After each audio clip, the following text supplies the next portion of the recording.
This year, TYT's been making a lot of moves. Now you can too. Now, how are you going to do that? You want to launch a new business? That sounds fun. You're going to change careers? Jesus, Lord mercy. You're going to need a website for all that. Lucky for you, Squarespace also making moves. You're going to go to squarespace.com/TYT. You're going to get 10% off your first purchase, and you're going to get to build anything you want on that website with a unique domain. What are you, crazy? Go do it now. Go. I recently had the opportunity to talk with Nadya from Pussy Riot. They were in Los Angeles doing a concert date, and if you don't know much about them, you should. They're the real deal. They're real activists who put their body on the line. In fact, she was imprisoned for it. She stands up against authoritarianism. She's anti-Putin, and she's the real deal. On August 17th, 2012, she was convicted of hooliganism motivated by religious hatred after a performance in Moscow Cathedral of Christ the Savior, and she was sentenced to 2 years imprisonment. On December 23rd, 2013, she was released early with another Pussy Riot member, Maria, under a newly passed amnesty bill. So she did time in Siberia. She did a hunger strike in Siberia. She's spoken out about it. She's written a book called How to Start a Revolution. And, she was also recognized as a political prisoner by the Russian human rights group Union of Solidarity with Political Prisoners. Amnesty International named her a prisoner of conscience due to the severity of the response of the Russian authorities. So I sat down. We only had a brief time to talk before they started their concert. I hope you enjoy. Bad apples, I could burn something. Better 6 feet on the ground. So you've been in Los Angeles for 3 days. Tell me, what do you think about Los Angeles? But what part? It's really different.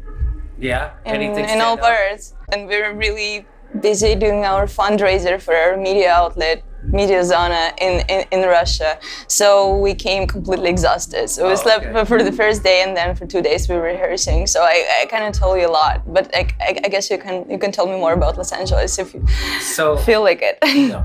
So right now in United States, there's a big, what they call Red Scare happening, right? So it's being pushed by the establishment, by the corporate news media, and everybody's hair's on fire that somehow Russia's been hacking our elections and our democracy, and that they're a big bad enemy again. Now, there's a small group of people in the United States who see through that propaganda. What does it look like to people outside of the country? What do people in Russia think about what's happening now? We think that we don't really like when we hear on the news that Trump is meddling with Russia or with Russians, because we're aware that Russia is much more diverse than just is being portrayed in most of Western media. Right. Sometimes it really hurts because I am Russian, and I am part of Russia, and not all Russians do support Putin, and not all Russians support his actions, and that's the reason why we are speaking out. Yeah. So, what would you say? I mean, how would you say the average Russian person, if there is such a thing, what's their view of what's happening in America? And do they think it's a good thing that Trump and Putin are friendly, or do they think it's a bad thing, or do they think we're being ridiculous by being afraid of Russia? There is no such thing as average Russian person, because there is no such thing as average American person, and I'm against even such a phrase, because what we're fighting for the diversity, and no, real democracy is when you can be in minority, but you still have your voice and you're not being shut down for it. So, if you're talking about our circles, if you're talking about our community, which maybe is not majority in Russia, we don't know really, because we don't have honest polls in Russia, and lots of people just are afraid to really speak out and share their opinions. It's like more or less like in Soviet times when people sharing their opinions in the kitchen, but they don't want to say these opinions publicly. So you cannot even find out what average Russian person really thinks. But if you're talking about our circles, it's quite funny for us that Western media are portraying Putin to be so powerful and so effective, and which is not exactly true, because he's having problems even with running his own country, and he's famously ineffective and corrupted person And in a vertical of power, we call it vertical of power, doesn't really help anybody to deal with local problems. And everything that Putin decides, he decides by himself or a small group of people that surround him. So it doesn't really make them super effective. And so it's quite irritating for us to see Putin on the cover of magazines, like being this super powerful, macho, strong man, because that's exactly what he wants. And this attitude of let's say liberal mainstream media, Western media, just encourage him to behave in this way, and he feels empowered by all these Time magazine covers. So just like in the United States, more than half the people who voted didn't even vote for our president, which is hilarious. By the way, you have an interesting system. Yeah, so what do you think of that system where more of the people, because if that happened, I know what we would say if Russia did it that way and Putin got less votes than his opponent, we would be screaming bloody murder. How do you feel about it? What is your opinion on that? I feel that it's quite an old system and it doesn't really represent our times when we have much more convenient ways to count votes. And I'm not a big fan of current way of representative democracy. I wanna see more direct democracy. And electoral college it's a move back from direct democracy, even if you compare it with like normal representative democracy, if you can say about such a thing. Yeah. So yeah, I'm not a big fan. Yeah. I'm not a big fan. I'm not a big fan of Hillary Clinton as well, but I would support her Bernie Sanders. So. Oh, me too. So no, a lot of people call me a radical, right? Even though I don't look like a radical, right? But you don't have to look like a radical to be a radical. It turns out, right? Because I wouldn't vote for Hillary Clinton, the corporatist warmonger that she is, and I couldn't do that anymore. And they keep giving us a bigger monster on the right to make us go towards the wolf, right? And so I didn't want to do that anymore, so I voted for Jill Stein, the environmentalist, and people call me a radical. And so you're also called a radical, right? Would you consider me a radical as opposed to, like, you're a real radical. You went to prison, you speak out, you actually risk. All I did was not vote for somebody. So you're a real radical.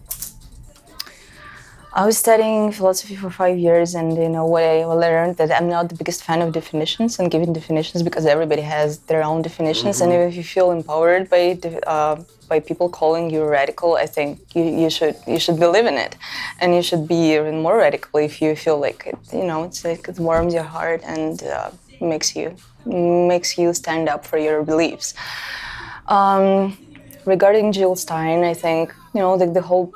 For me, I'm not American, so I cannot teach you how to live. I cannot preach, but it just seems to me that system that has just two parties is quite awkward, because it cannot really represents what people think. And the way how European democracy works is it's not ideal, but it's much more.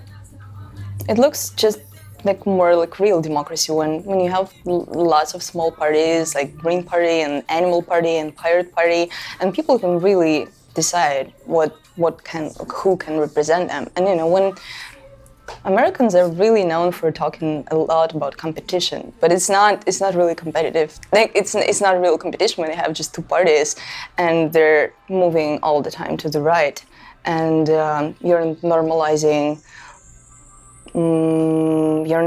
things that I would consider corruption. That's called here lobbyism.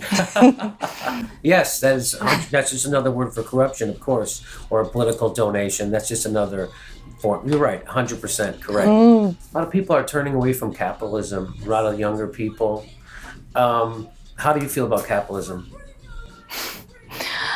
I feel like we've been trapped in TINA syndrome too much. This famous phrase of Margaret Thatcher that there is no alternative, and Since Soviet Union collapsed, it felt for a lot of people like it's really the end of history, like Francis Fukuyama said, but it's not really. We still have to look for alternatives. We still have to use our political imagination and really dream about a world where we want to live, and there is an alternative. And I see that lots of people, especially young people, are looking for this alternative.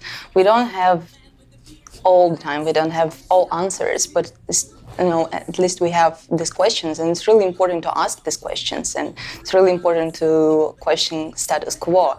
And it happens in America, people are supporting Bernie Sanders, it happens in the UK, people supporting Jeremy Corbyn, and even in Russia, Alexei Navalny, who is, I would say, the main, the leader of Russian opposition, not elected leader, but he's I would say he's the most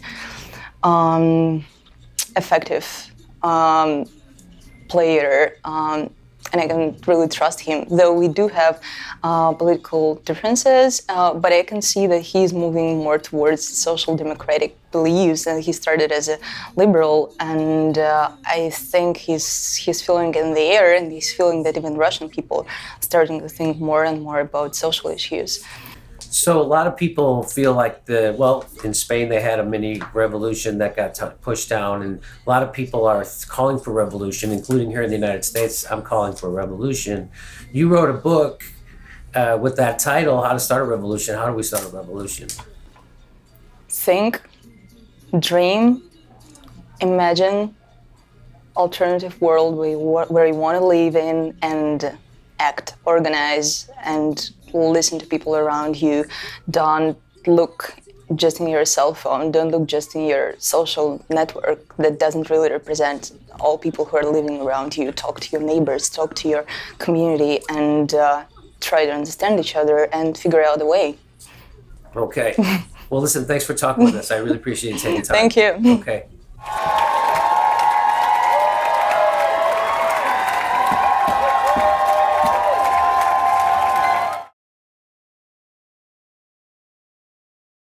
If you like the interview that you just watched, I got great news for you. If you become a Young Turks member, you can watch them live as they happen. Only the members get that. You also get Young Turks live. You also get Aggressive Progressive live and Old School live. Everything is available for the members and commercial free. tytnetwork.com/join.